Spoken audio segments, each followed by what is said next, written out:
Olá, meus amigos. Hoje vamos falar sobre os elementos do culto. Um dos dilemas mais antigos para a doutrina cristã é o problema do mal. Existe um termo teológico que dá nome a esse tema, teodiceia, que é o estudo do problema do mal e a sua origem. Se Deus é bom, por que existe o mal? Como pode existir o mal em um universo governado por um Deus justo, bom e todo-poderoso? A Teodiceia procura responder a essas perguntas, mas a questão vai além. Como um Deus justo, bom e todo-poderoso permite que o mal exista em seu universo, que os ímpios prosperem e pequem abertamente sem ser castigados? E por que ele permite que o justo sofra neste mundo? Há três respostas básicas para essas indagações. A primeira resposta é a do ateísmo. Esta parte do seguinte raciocínio: se Deus é justo, bom e todo-poderoso, por que o mal existe? Se o mal existe, a conclusão deles é que Deus simplesmente não existe. A natureza é determinista, não segue qualquer princípio ou ordem moral. O mal faz parte do universo. Não existe um Deus bom nem um Deus justo que possa impedir a realidade do mal. Essa é a resposta dos ateus. Muitos adeptos do ateísmo justificam sua posição pelo fato de não poderem conceber ou compreender as desgraças que existem no mundo. Existe um filme interessante de Mel Gibson intitulado Sinais, que narra a história de um pastor anglicano que se tornou ateu por perder a sua mulher num grave acidente de carro. É claro que esse filme adota concepções que não têm nada a ver com a Bíblia, mas Mel Gibson, como um católico praticante, de vez em quando encontra jeito de inserir alguma questão religiosa em seus filmes. Nesse filme, temos o exemplo de como muitas pessoas se tornam ateias, porque não podem compreender a presença do mal no mundo supostamente governado por um Deus bom. Bem, a segunda resposta à questão do mal no mundo é a da chamada teologia relacional ou teísmo aberto. A teologia relacional diz o seguinte: não é culpa de Deus que o mal exista no mundo, porque Deus não é todo-poderoso, nem onisciente. Deus se esvaziou de sua onisciência e de sua onipotência para poder se relacionar de maneira ideal com as pessoas, a fim de que não fossem meras peças de um jogo de xadrez. Essa posição recebeu certa notoriedade por ocasião do tsunami que atingiu a costa do sudeste da Ásia, muitos de vocês vão lembrar, resultando num desastre de proporções mundiais. Toda a mídia estava voltada para aquela região do mundo em que o tsunami havia matado milhares de pessoas e causado grandes prejuízos materiais. Na época, um adepto do teísmo aberto publicou em seu blog pessoal uma tentativa de justificar a Deus, pois todos estavam perguntando, né? Aquela velha pergunta, né? Como um Deus bom permite que tantas pessoas sofram e crianças inocentes morram? A resposta dele foi mais ou menos esta, né? Por que vocês estão culpando a Deus? Ele não sabia que o tsunami iria acontecer e não tinha poder para impedi-lo. Então veja, dessa forma o teísmo aberto tenta explicar a Teodiceia, negando o aspecto de que Deus é todo-poderoso e que, portanto, tenha o controle total do universo. A terceira resposta vem das religiões orientais, como por exemplo o Zen budismo e outras correntes religiosas que negam o outro lado da equação, ou seja, afirmam a inexistência do mal. Seus adeptos alegam que o mal é simplesmente uma projeção da nossa mente. Para eles, se a pessoa alcançar determinável nível de espiritualidade, entrará em sintonia com a realidade que temos ao nosso redor, na natureza e nas forças que nos cercam. Dessa maneira, o mal e a dor deixarão de ser uma realidade para ela. Isso tem tudo a ver com a meditação transcendental, que tenta resolver o problema do mal, negando a própria existência do mal. Como o cristianismo histórico resolve esse problema? Nós mantemos os dois lados da equação. Deus é todo-poderoso e bom, e o mal existe no universo. Não podemos negar que Deus existe, que Ele é bom, justo e todo-poderoso. Por outro lado, não podemos negar também que o mal existe, é real e que muitas vezes ele passa impune e aqueles que cometem atrocidades não recebem a devida punição. Vemos servos de Deus que o temem passarem por sofrimentos de grandes proporções neste mundo, de maneira que as pessoas às vezes perguntam, né? Vale a pena seguir a Deus, já que não parece existir diferença entre os que servem e os que não servem, na medida em que o mesmo mal acomete a todos? Quando cai um avião, morrem crentes e descrentes. Quando há uma recessão no país, crentes e descrentes perdem o emprego. Quando há uma crise econômica, empresas de crentes e de descrentes podem igualmente ir à falência. Isso é o que a realidade mostra, né? E por isso as pessoas se perguntam se no contexto de um mundo onde aparentemente Deus parece não se importar com o mal, vale a pena de fato servi-lo? A resposta do cristianismo é que o nosso serviço a Deus independe dessas coisas, pois Ele é bom, justo e todo-poderoso, mas permite a existência do mal. E assim o permite porque tem um propósito de mostrar a sua soberania ao castigar os ímpios, naquele dia em que ele já preparou, e igualmente de mostrar sua misericórdia ao salvar aqueles que são seus nesse mundo tenebroso. Portanto, meus irmãos, mesmo que não possamos entender os motivos por que Deus permite que o mal atinja determinadas pessoas, podemos afirmar que Ele é justo, santo, bom, todo-poderoso e que o mal existe neste mundo por permissão dele e está dentro dos seus planos. Embora nem sempre possamos entender isso claramente, de uma coisa podemos ter certeza: haverá um dia em que Deus julgará todo o mal. Essa questão da Teodiceia estava ocupando a mente do povo de Israel no tempo em que Malaquias exerceu o seu ministério profético. Era uma questão antiga. Podemos ver isso, por exemplo, no Salmo 73, que trata da prosperidade dos ímpios. E há ali um questionamento do salmista, né? O livro de Jó ocupa-se desse mesmo assunto. Jó era um homem temente a Deus, mas perdeu tudo que tinha, até mesmo a sua saúde.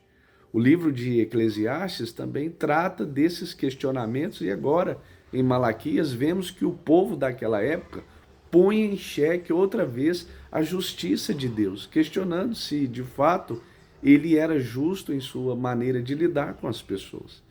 E Malaquias, o profeta, ele declara: enfadais o Senhor com vossas palavras. No capítulo 2, versículo 17. Essa era a mensagem que Malaquias pregava nas ruas de Jerusalém, ou quem sabe nos átrios do templo, isto é, né, onde quer que encontrasse pessoas para ouvi-lo. Ele trazia a mensagem da parte de Deus e uma de suas assertivas era esta: vocês estão enfadando Deus com as suas palavras. No hebraico, enfadar significa irritar, provocar, aborrecer. Assim, gerar cansaço, desânimo e enfado em Deus. O povo estava irritando, provocando e aborrecendo Deus com suas palavras e seus questionamentos. E Deus já estava cansado e enfadado do povo. É isso que o profeta está dizendo. Vocês estão aborrecendo Deus com esse tipo de questionamento que levantam contra ele. Deus é paciente, mas a paciência dele também tem limite. E chegou o momento em que o Senhor diz: já basta, é demais. A situação, portanto, havia chegado a esse ponto. Mas o que o povo estava dizendo que aborrecer a Deus? O povo estava questionando o amor de Deus sua fidelidade e agora especialmente a sua justiça. E ainda perguntais como temos aborrecido, quando dizeis que todo aquele que faz o mal passa por bom aos olhos do Senhor e que é deste que o Senhor se agrada, e ainda quando perguntais aonde está o Deus da justiça? Percebe então que estavam aborrecendo a Deus. O fato do povo dizer que Deus era injusto na maneira de tratar as pessoas, acusá-lo de não fazer diferença entre o justo e o injusto, dizer que o mesmo mal sobrevinha indistintamente a todos, que até parecia que Deus se agradava de quem fazia o mal, pois os ímpios prosperavam, enquanto os que temiam a Deus e o cultuavam sofriam. E também quando o povo perguntava, onde está o Deus da justiça? Onde está a justiça de Deus? Todos esses questionamentos se resumem no seguinte raciocínio: vale a pena servir a Deus quando parece que ele se agrada mais dos ímpios? Quem é rico neste mundo? Quem é próspero, popular? Quem tem mais fama? Justamente os que não temem a Deus, praticam a iniquidade e vivem de forma desregrada, de modo que parece que Deus se agrada deles. E nós que servimos e cultuamos a Deus, que tememos o seu nome, o que acontece conosco? Sofremos sobre o poder de um povo inimigo, vivemos uma situação financeira caótica, passamos por dificuldades. Ora, não vale a pena servir a Deus. No fim, que diferença faz servir a Deus ou não servir? Era esse o raciocínio dos israelitas daquela época. O que levou a esse questionamento foi o fato de que, na época de Malaquias, o povo estava vivendo em servidão, era vassalo do Império Persa e pagava pesados impostos, o que gerava dificuldades financeiras. As lavouras não prosperavam, o comércio não progredia. Enquanto o povo via crescer cada vez mais o império ímpio e perverso e prosperarem as nações ao seu redor, os povos contra os quais Deus dissera estar irado para sempre, isso não estava acontecendo.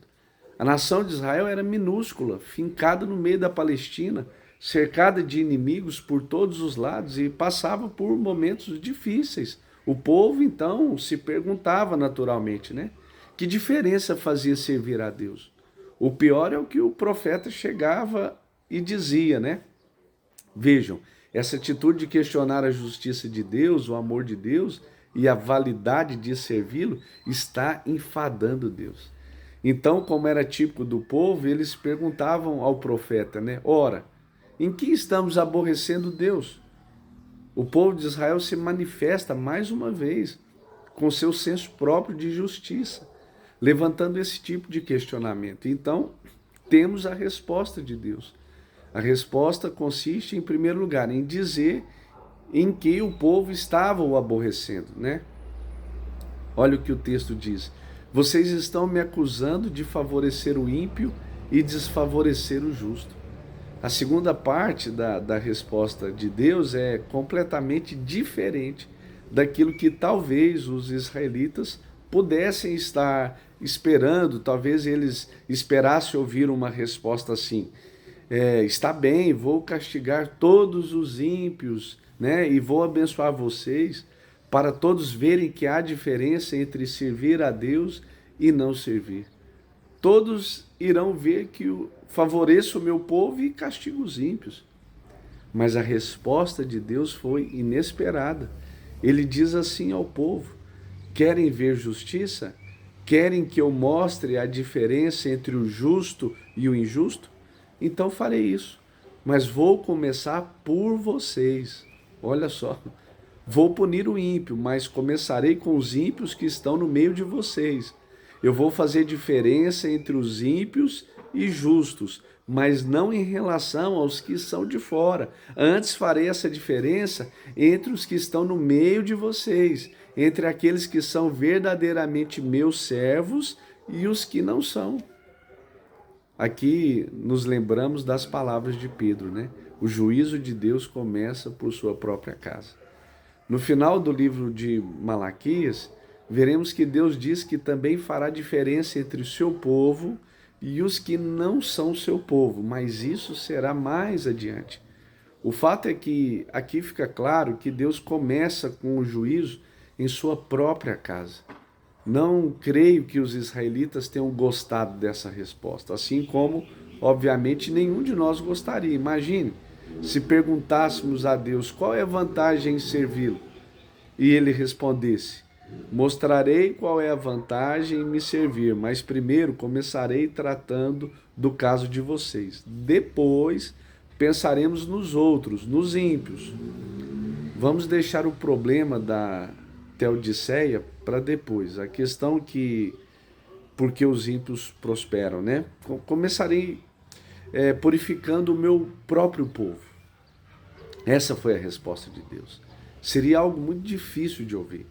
A resposta vem então nesses termos, ou seja, de forma de profecia. A profecia de Malaquias sobre o futuro começa exatamente aqui. Até esse ponto, você deve ter notado que grande parte do trabalho do profeta foi de exortação. Agora ele faz uma profecia a respeito do futuro. Como já disse anteriormente, a tarefa principal do profeta não é falar do futuro. Ele é um homem que Deus levanta em determinado momento para exortar o povo e chamá-lo de volta aos seus caminhos. Eventualmente, o profeta proclama o que Deus iria fazer no futuro em virtude da reação do povo. Essa profecia, em linhas gerais, diz o seguinte: farei distinção no meio do povo entre aqueles que são meus e os que não são. Como farei isso? Primeiro, enviarei um mensageiro que vai preparar o meu caminho. Em seguida, eu pessoalmente vou ao encontro de vocês, habitarei no meio de vocês e farei essa distinção. Eu mesmo, aqueles que vocês tanto desejam, entrarei no meu templo e purificarei os sacerdotes para que me ofereçam um culto verdadeiro e me porei contra aqueles dentre vocês que desobedecem à minha lei. É isso que Deus está dizendo. Então, aqui Malaquias, ele profetiza sobre a vinda de Jesus, está muito clara, precedida por João Batista. E isso que o profeta nos anuncia em resposta ao questionamento do povo. Malaquias significa mensageiro, aquele que leva a mensagem. Alguns chamam que esse mensageiro citado em Malaquias refere à pessoa do próprio Malaquias, o qual estaria preparando, né, o povo para a chegada de Deus. Mas a melhor maneira de lidarmos com a questão é verificando como o Novo Testamento interpreta, entende esse ponto. E o Novo Testamento interpreta-o como sendo uma referência a João Batista. Está lá em Mateus 3, Marcos 1, Lucas 3. Deus diz assim: mandarei meu mensageiro diante de mim e ele habitará no meio de vocês, mas primeiro enviarei outro, alguém que irá preparar o meu caminho. Esse era o procedimento muito comum naquela época.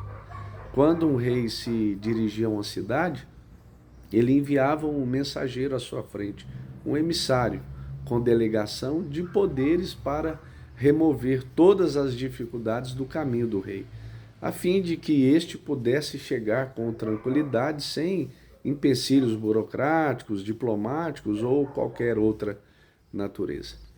O emissário que Deus enviou para preparar sua chegada no meio do povo foi João Batista. Essa promessa levou 400 anos para se cumprir. Malaquias aqui é o último livro do Antigo Testamento. E 400 anos depois desses eventos, aparece então João Batista no deserto, chamando o povo ao arrependimento. Ele diz assim: arrependei-vos porque o reino do céu chegou. Ou seja, o Rei do céu, o Todo-Poderoso, está vindo. Então preparem-se para a chegada dele, como alguém se prepara para isso, né? Arrependendo-se dos seus pecados. E a mensagem de João Batista dizia que o rei já estava com o machado colocado à raiz da árvore e lançaria no fogo toda a árvore que não produzisse bom fruto, como também estava com a pá nas mãos para recolher o trigo e guardá-lo em seu celeiro. Ele estava vindo com poder para batizar com o Espírito Santo e com fogo, trazendo condenação àqueles que estavam no meio do seu povo e não queria se sujeitar a ele. Era essa a mensagem de João Batista. E foi assim que Deus preparou a sua vinda para executar justiça e juízo. A segunda parte da profecia, agora observe o que diz o texto lá em Malaquias 3:1-3. E de repente o Senhor, a quem buscais, o mensageiro da aliança, a quem desejais, virá ao seu templo, e ele vem, diz o Senhor dos exércitos. Mas ele suportará o dia da sua vinda? Quem permanecerá de pé quando ele aparecer? Bem, pois ele será como o fogo do ourives e como o sabão do lavandeiro. Ele se assentará como refinador e purificador de prata, purificará os levitas e os refinará como ouro e como prata, até que levem ao Senhor ofertas com justiça. Temos aqui a segunda parte da profecia. Na primeira parte, Deus diz que vai mandar o mensageiro. Na segunda, avisa que ele mesmo vai chegar. Deus diz que ele virá como mensageiro da aliança, no devido tempo, de forma repentina e de maneira inesperada. E quando chegar, o que ele fará? Ele se assentará como ourives. Essa profissão é muito antiga. O ourives pegava o bloco de ouro, que sempre vinha em estado bruto, como fora extraído, lá do garimpo, acendia o fogo e ali o purificava, refinava, separando o ouro das impurezas. E ao chegar a um determinado grau de aquecimento, o metal precioso derrete e se separa das impurezas, pois o seu ponto de fusão é inferior ao de outras substâncias. O ourives sabe muito bem que o fogo ardente que derrete o ouro serve para separá-lo do que intrinsecamente não faz parte dele. Portanto, na profecia, Deus está dizendo que quando chegar, fará com que os sacerdotes, esse mesmo trabalho do ourives, ele submeterá os sacerdotes ao fogo da purificação, a fim de que seu culto lhes seja agradável, para que eles voltem a trazer como antes ofertas justas e aceitáveis a Deus. Lembre-se da queixa de Deus de que os sacerdotes não estavam cumprindo a sua função, pois estavam trazendo ao altar animais defeituosos, ofertas que não eram dignas de Deus. Agora Deus diz: pois querem justiça, então vou começar a fazer justiça por seus pastores. E quando eu vier, primeiro vou purificá-los como o lavandeiro o faz utilizando a potassa. Deus tiraria as manchas do seu povo para que este, uma vez purificado, pudesse voltar a lhe oferecer um culto que lhe fosse agradável. Observe, irmãos, que mais uma vez tudo que Malaquias fala acaba se voltando para as ofertas agradáveis, para o culto aceitável diante de Deus. Mas quando essa profecia se cumpriu? Primeiro, ela cumpriu-se com a vinda de João Batista e depois com a vinda de Cristo. Quando o próprio Deus surge no meio do seu povo, na pessoa de Jesus de Nazaré. Na cruz do Calvário, Jesus derrama o seu sangue, que é muito mais poderoso que o fogo e a potassa, para tirar as manchas do pecado do seu povo. O sangue do Filho de Deus purifica o sacerdócio, o templo, os adoradores, e é somente dessa maneira que Deus pode ter um culto que o agrade. Aquele culto do Antigo Testamento era simbólico, era figurativo, e estava com os dias contados. Deus aqui anuncia por meio de Malaquias que um novo tempo, uma nova era seria inaugurada, que as pessoas seriam purificadas não mais pelo fogo ou pela potassa, pois essas coisas não podem tirar as manchas do nosso coração, mas pelo precioso sangue do seu Filho. Seu povo, a igreja, purificado, iria então apresentar a ele um culto agradável. Será que Deus se agrada dos ímpios ou dos que praticam o mal? A resposta, obviamente, é não. pois ele mesmo virá para purificar seu povo de todo o mal, a fim de que essa comunidade tenha acesso a ele e possa adorá-lo no espírito e em verdade. Isso aconteceu há mais de 2000 anos. A Bíblia diz que Deus veio purificar para si um povo seu, zeloso e de boas obras. Passemos então à terceira parte da profecia, né? Está lá no capítulo 3, versículo 5. Quando Deus vier, não haverá apenas de purificar seu povo para que lhe renda um culto verdadeiro, mas será testemunha veloz, aquele que haverá de condenar os ímpios que estão no meio do seu povo. Mas quem são eles, afinal? São os que praticam a feitiçaria, os adúlteros, os mentirosos, os que juram falsamente, defraudam o salário do trabalhador, os desonestos, os que oprimem a viúva e o órfão, os que torcem o direito do estrangeiro e os que não temem a Deus. Portanto, vemos que a resposta de Deus à pergunta do povo, onde está o Deus da justiça? A pergunta é, vocês me buscam? Então eu virei para o meio de vocês, mas quem poderá suportar o dia da minha vinda?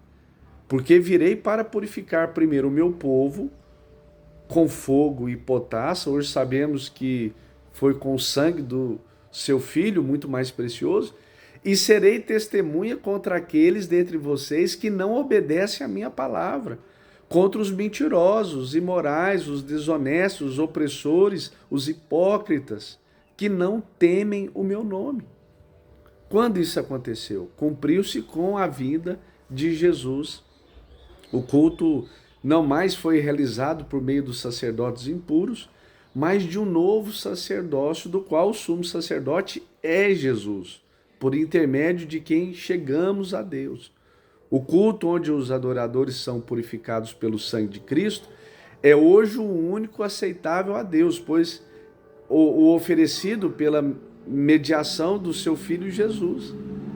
A seguir, Deus explica por que ele fará tudo isso. Está lá no versículo 6 desse capítulo 3. Pois eu, Senhor, não mudo, por isso vós, ó filhos de Jacó, não sois destruídos. Deus não muda o seu propósito de ter um povo, não muda em sua aliança com o seu povo. Em vez de destruir os filhos de Jacó, porque já não prestavam um culto que lhe fosse agradável, ele mesmo iria purificá-los e julgar os que dentro do seu povo não o temiam e praticavam toda sorte de iniquidade. Por ser imutável é que Deus não destruiu aquele povo na antiguidade. Por ser imutável é que Deus nos tem como seus filhos. Porque Deus não muda, ele manteve a aliança, purificou-a e renovou-a, para que continuasse a ter para si um povo querido, especial, resgatado pelo sangue de seu Filho. A confiança que temos no acesso a Deus está em sua imutabilidade e no fato de que ele mesmo veio nos purificar. Por que não somos destruídos? Porque Deus não muda e desde a eternidade nos predestinou para si. Escolheu-nos para ser seu povo peculiar, veio para nos purificar por meio do sangue de Jesus, para que pudéssemos cultuá-lo. Amém?